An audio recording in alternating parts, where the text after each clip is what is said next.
What's going on YouTube? It's your boy Wormy. I'm coming at you with another video. When it comes to Sweet Baby Inc., we've been seeing some weird things going on behind the scenes ever since actually Square Enix started this off by removing themselves from the Sweet Baby Inc. partner list. And we've seen examples of all these different companies that Sweet Baby Inc. was involved with. And we can scroll on down here to their old clientele list in which they plaster them all over the place, proud that they got to work alongside these individuals. From Xbox to Ubisoft to Warner Brothers Entertainment. You see, you had all these different groups working alongside Sweet Baby Inc. and what were partnered with Sweet Baby Inc.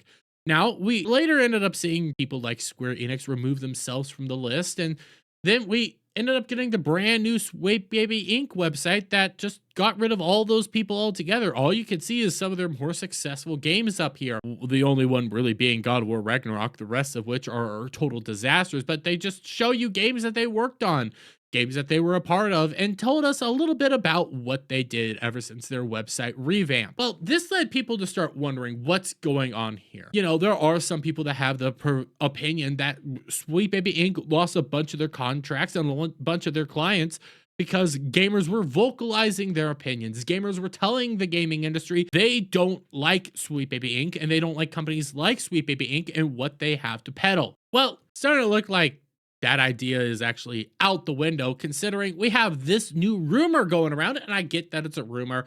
Take it with a grain of salt, but it doesn't really shock me if proven true.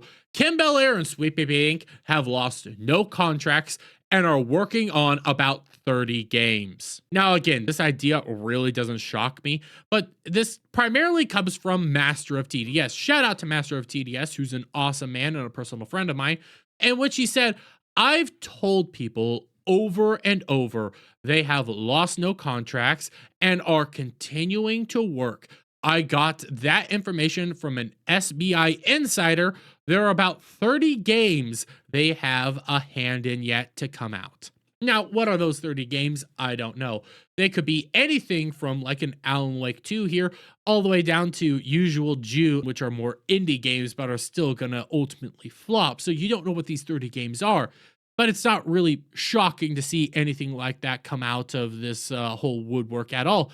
And it gets doubled down when we consider some of the reporting that Smash JT has done, and which they also have it cited here in this particular article. This revelation comes in the wake of YouTuber Smash JT reporting that a Sweet Baby Inc. narrative designer revealed on his website that he worked on an unannounced Remedy game that is yet to be announced. So again, we don't even know what game that could possibly be. We don't even know what games they're working on. These are all hidden games. But this isn't really a shock at all. None of this is a shock, especially when we take into account a former Sweet Baby Inc. employee confirms the company is doubling down on woke agenda.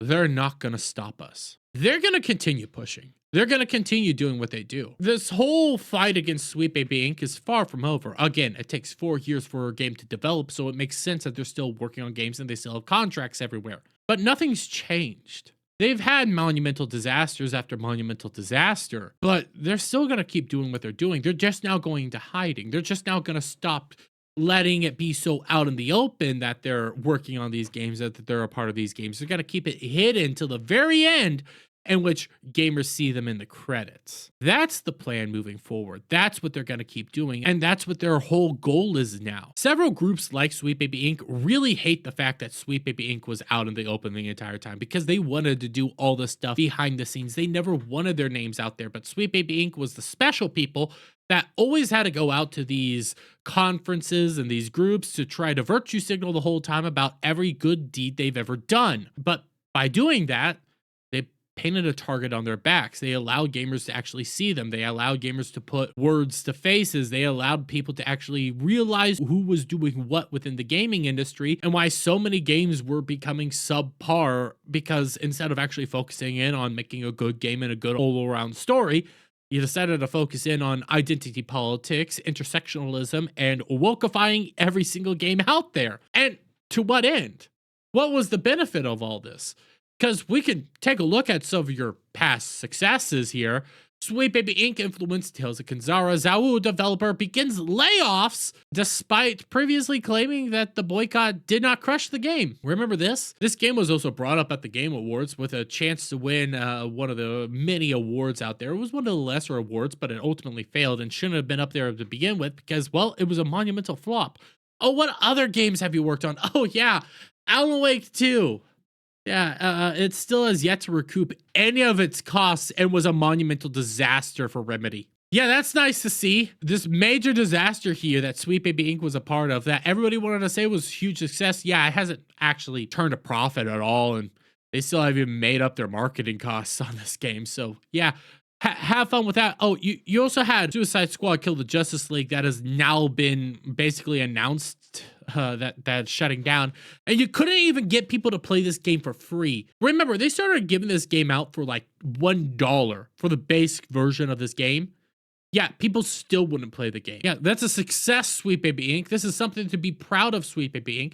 But there's tons more examples of Sweet Baby Inc. being involved in these companies. And what happens after their game comes out? What happens with this franchise? They die. They wither away. They're destroyed because gamers keep rejecting them. But the thing is, all these companies, they're ideologically motivated now. There's no financial benefit in all this. It's solely ideology. It's solely middle management basically strong arming the people in charge, saying that you need this to make money. And at the end of the day, they lose all their money, they go under, and they realize, oh my God, we screwed everything up, all for the sake of ESG and Sweet Baby Inc.